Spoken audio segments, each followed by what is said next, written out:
স্টার্টারে ঝাঁপিয়ে পড়েছি, আরও বিস্তারিত বলছি কি কি আছে, কিন্তু তার আগে আপনাদের সঙ্গে একটু আলাপ করিয়ে দিই। বুকমেরি হোটেলের পক্ষ থেকে আমার সঙ্গে এই মুহূর্তে রয়েছেন অনির্বাণ বসু।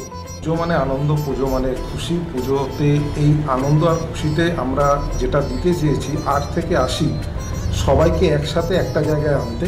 তার কারণ এবারে আমাদের মেনু সারপ্রাইজ এবং চমকটি হচ্ছে না হাড় চেবাতে হবে না কাটা বাছতে হবে। প্রন, চিকেন, ফিশ, মাটন এই আনলিমিটেড বুফে মেনুটা আপনি পাচ্ছেন বিনা পুরোপুরি বোনলেস আইটেমে।